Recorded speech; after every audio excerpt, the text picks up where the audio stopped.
En ce moment, tous ceux qui veulent immigrer au Canada savent qu'il y a de plus en plus de restrictions. Nous avons enfin la liste de tout ce qui est quota étudiant.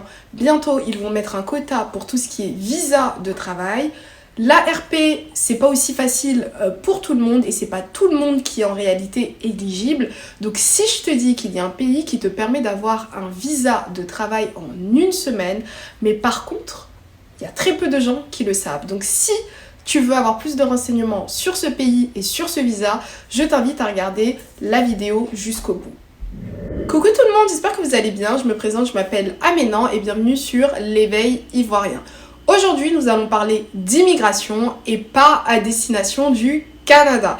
Il faut savoir, comme je vous l'ai indiqué en introduction, le Canada maintenant veut limiter l'arrivée massive des personnes. Je voulais également faire cette vidéo car on se rend compte que depuis quelques années, le Canada est en vogue, à la mode, etc.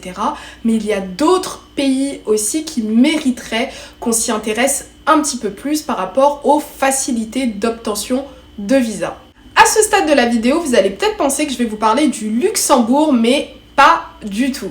Aujourd'hui, nous allons parler de la Nouvelle-Zélande car effectivement, il y a un visa de travail qui est disponible pour n'importe quelle nationalité. Donc que vous soyez européen, africain, asiatique ou autre, vous avez la possibilité donc tout de suite de pouvoir avoir un visa de travail pour la Nouvelle-Zélande. Ce visa de travail s'appelle le visa limité pour employeurs saisonniers reconnus. Donc je vais vous expliquer en fait le principe de ce visa.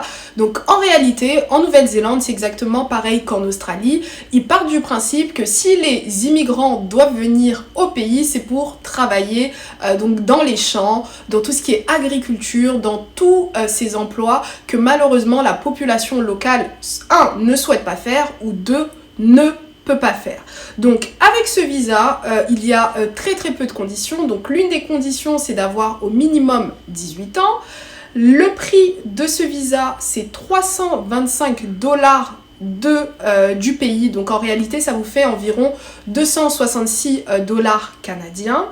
Et les délais d'attente pour pouvoir avoir ce visa, donc le délai d'obtention est d'une semaine. Donc le gouvernement de Nouvelle-Zélande part du principe que si tout de suite tu arrives à trouver un employeur qui fait partie de cette catégorie, donc je vais vous donner la liste des employeurs, des catégories d'emploi disponibles pour ce visa, il t'aide en t'accordant le visa en une semaine top chrono. Avant de vous donner la liste des catégories d'emploi, donc pour que vous puissiez commencer à faire vos recherches, je vais vous donner les conditions, les critères que doivent respecter les employeurs. Et pourquoi c'est super important de connaître ces critères-là? Parce qu'à partir du moment que vous voulez avoir un visa de travail, ce sera à vous, bien évidemment, de chercher l'employeur. Et certains employeurs vont pas forcément connaître la procédure ou auront peur de s'engager dans ces démarches-là car ils sont très mal informés. Donc là, faut savoir que c'est vraiment tout simple, mais l'employeur doit s'engager à vous payer 24 $ minimum de l'heure et votre contrat doit être pour du 30 heures par semaine minimum et donc ça fait 30 heures par semaine minimum sur 24 $ de l'heure. En espérant bien évidemment que l'employeur souhaite vous embaucher à temps plein et qu'en plus de ça, il puisse même vous permettre, si vous le souhaitez, de faire des heures supplémentaires. Vous allez le comprendre plus tard qu'il s'agit donc de catégories d'emploi où il y a très peu en réalité de personnes dans le métier et donc ça fait que c'est beaucoup plus évident pour un employeur qui souhaite vous embaucher, de vous embaucher à temps plein. Donc les 30 heures par semaine, je pense que ce sera vraiment quasiment impossible de les faire et que vous allez être forcément à plus de 37 heures voire 40 heures par semaine si un employeur accepte de vous prendre. Donc les domaines d'activité concernés maintenant sont tout ce qui est plantation, tout ce qui est entretien des cultures, tout ce qui est récolte et tout ce qui est emballage. Donc je répète, plantation, entretien des cultures, récolte et emballage. Donc vous avez très bien compris, il s'agit en réalité de pouvoir travailler dans le domaine de l'agriculture en Nouvelle-Zélande. Pour ceux qui s'y connaissent un petit peu en immigration, vous allez très vite comprendre que la Nouvelle-Zélande a exactement le même schéma d'immigration que l'Australie. Donc en réalité, on vous donne des visas qui sont un petit peu courts afin que vous puissiez obligatoirement travailler dans des champs. C'est exactement comme ça.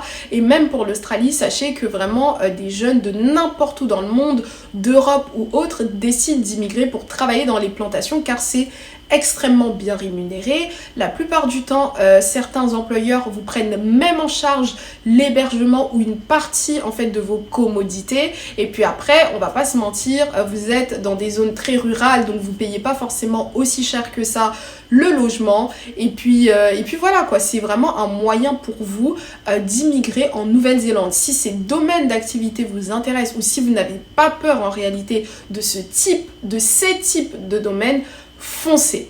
Concernant le délai total de votre visa, on se base sur du 7 mois minimum accordé à 11 mois maximum accordé, mais qui sera renouvelable au besoin. Donc en réalité, vous allez avoir un visa de 7 à 11 mois et ensuite, une fois que vous êtes en Nouvelle-Zélande, vous allez soit avoir la possibilité de pouvoir le prolonger, que ce soit avec votre employeur ou d'autres employeurs, ou soit vous allez pouvoir faire autre chose, que ce soit des visas étudiants, ou soit vous allez trouver d'autres filières d'activité qui vont vous permettre de pouvoir vous intégrer dans le pays. Et puis même, ça peut être aussi un tremplin pour une personne qui veut juste, pendant une petite période de temps, un petit peu moins d'un an, voilà, s'expatrier ou immigrer pour pouvoir voir d'autres choses. Pourquoi est-ce que je trouve que ce visa il est super intéressant? Parce qu'en réalité, d'après mes petites recherches, je me rends compte qu'il y a énormément d'employeurs qui recherchent dans ces types de domaines d'activité en Nouvelle-Zélande et même en Australie. Mais malheureusement, il y a très peu de candidats, donc si tu as vraiment la motivation et que tu souhaites réellement travailler dans ces domaines d'activité, vous avez voilà, la possibilité de pouvoir immigrer extrêmement facilement. En plus, n'oubliez pas aussi que si vous n'avez pas d'expérience, le gouvernement de Nouvelle-Zélande souhaite que l'employeur puisse s'engager à vous former dans le domaine d'activité. Donc même si vous n'avez pas d'expérience dans le domaine, vous êtes quand même éligible à partir du moment que vous trouvez l'employeur et que vous lui montrez que vous êtes assez déterminé. Dans cette vidéo, je ne vous donne pas la liste des employeurs que moi personnellement j'ai trouvé car tout simplement je ne sais pas si cette vidéo va vous intéresser. Donc je me suis dit, si la vidéo vous intéresse, je vais vous faire une partie 2 et je vais vous montrer comme à mon habitude un tutoriel directement sur mon ordinateur qui vous permettra de pouvoir trouver un employeur de ce pays-là afin de pouvoir justement postuler, avoir votre visa et embarquer pour la Nouvelle-Zélande. Donc vraiment dites-moi en commentaire si ça vous intéresserait d'avoir une partie 2 où je rentre dans les détails, je vous montre vraiment tout, voilà, comment postuler pour la Nouvelle-Zélande, etc. Avant de conclure, je voulais vous faire une petite partie sur pourquoi est-ce que c'est potentiellement plus intéressant actuellement d'immigrer en Nouvelle-Zélande plutôt qu'au Canada. C'est principalement lié à l'emploi. Actuellement au Canada, c'est un petit peu plus compliqué de trouver un travail et même un logement car il y a énormément de gens qui se sont intéressés à ce pays et donc c'est engorgé. Alors qu'en Nouvelle-Zélande, si tu acceptes de travailler dans ce type de domaine, donc tout ce qui est agriculture, etc., tu es quasiment sûr à 100% de ne jamais chômer car ils ont énormément de besoins par rapport à ces métiers. Deuxième point positif, c'est vraiment lié aux températures. Donc si vous êtes une personne qui aimait un petit peu moins la neige, la Nouvelle-Zélande, ça peut être intéressant. Je vais pas vous mentir, j'ai trouvé quand même un point négatif et c'est vraiment lié aux distances. La Nouvelle-Zélande, c'est extrêmement loin, donc c'est à côté de l'Australie. Donc si jamais vous êtes une personne qui souhaitait voir régulièrement votre famille ou même voyager à travers le monde, ça risque d'être un petit peu plus compliqué de la Nouvelle-Zélande que du Canada. Ce sera tout pour cette vidéo, je vous invite à vous abonner, commenter, liker, partager et moi je vous dis à la prochaine pour une prochaine vidéo. Bye bye.